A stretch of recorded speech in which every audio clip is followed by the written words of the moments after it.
Hey Toon Bats, welcome back. I'm Azzy for those of you who are new here. Today I want to tell you about a really cool goth rock album by a goth supergroup, October Burns Black. They just released July 24th, 2020, their first full-length album, Two Worlds Collide. And, it's pretty much core of the genre cloud goth rock. Is it anything particularly original? No. But is it good? Oh, yes. And is it boring? Not at all. This album has such great flow. It's some of the most refreshing goth rock album. It actually sounds like an album instead of a track listing of a bunch of stuff that sounds the same. I adore this album, which is saying something because I was iffy on some of the EPs, which were only 4 tracks, because I didn't really feel like they were going much of anywhere in just 4 tracks, so I didn't know how that would translate into an album. But when I heard this, they absolutely nailed it. And the whole tone of this album is fantastic. There is no hope. There's no hope on this album. It is bleak, and per their Bandcamp poetry, characterized by violent shifts in political, economic, and societal tectonic plates, the album encapsulates the extreme and internal friction wrought by fundamental changes to relationships on many planes. And yeah, that's actually a pretty good summary. It's pretty good Bandcamp poetry. It's very much a wrap-up of what the album is. But before I get into talking about the album a little bit more, I want to tell you what I mean by goth supergroup, because this is really cool. So the band is led by James Trammell from The Wake, bassist for The Wake, and you have Rod Hanna on vocals. He was the vocalist for Return to Kafji. I'm sure I'm pronouncing that way wrong, but it's KHAF''Ji. They had a really great 95 release for Darkest Skies it's fantastic. Anyway, Lars Kepler, who played in The House of Usher, and Sweet Ermengarde, who's currently in Sweet Ermengarde, is one of the guitarists. Tommy Olsen, another guitarist, plays with Long Night. So, another fabulous established band. This is just a whole cast. And then Simon Rippin, who you may know from such bands as Red Sun Revival, Grooving in Green, or, did I say Green? Yeah, I did. Grooving in Green, or The Nephilim. Yeah, so really solid all-star cast of veteran musicians, and they represent individuals who have found success across, 30 years of goth rock, multiple waves of goth rock, which is very cool. And I think that musicianship, is that a word? Musicianship really comes across on this album. So it starts off with Divide and Conquer, real banger of a track.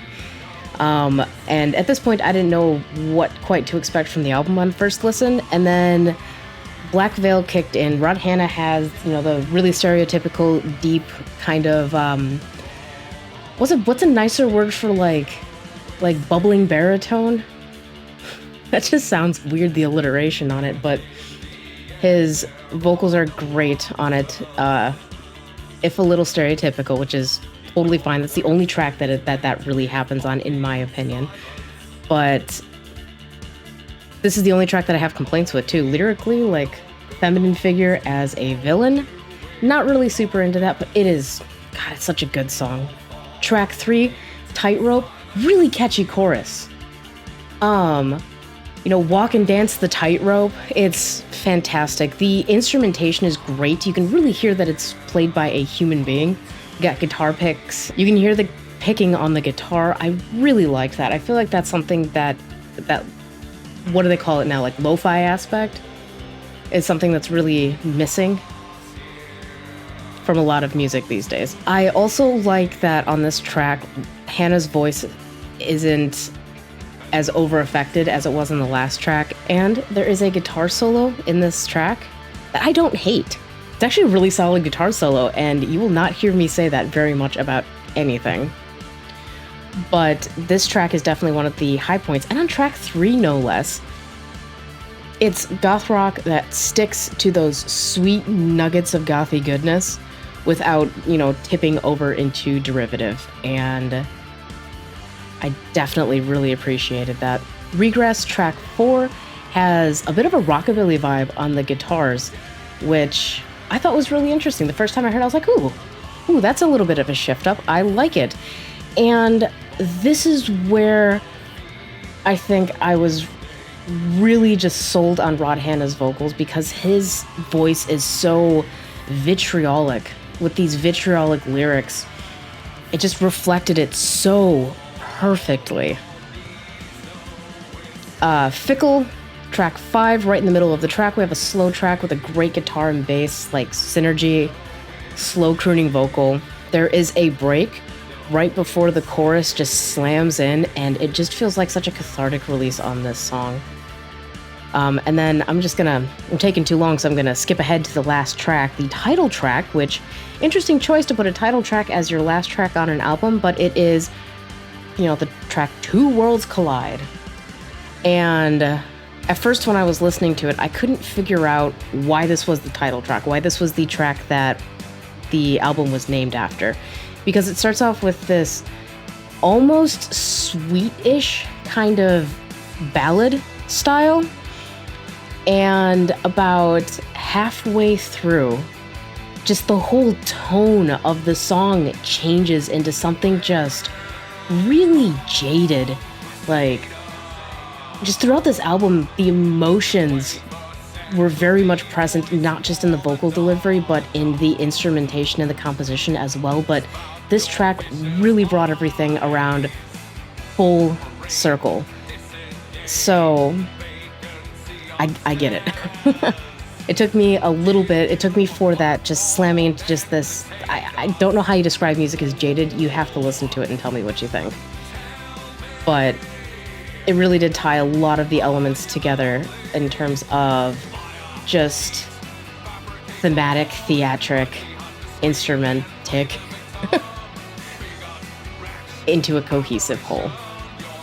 And so here we are again at the end of my time with you. So go listen to the album, come back, tell me what you think. We might have different opinions. That's totally fine. We can disagree and still be friends. But thank you for being here with me. I hope you enjoyed the album. Thank you to October Burns Black for sending me a copy of the album as well for review. And thank you to our lovely community of Patreon supporters who help make all of this possible. Actually, I should point out the colored lights that I got and some of the just setup. I was able to do this because of folks on Patreon, just generous members of the community. You guys are awesome. I can't overstate how much I appreciate all of the people who support this show, not just our Patreon members, but also you watching this. It's all right. I could gush and gush and gush, but instead I'll just say until next time. I love you. Bye-bye.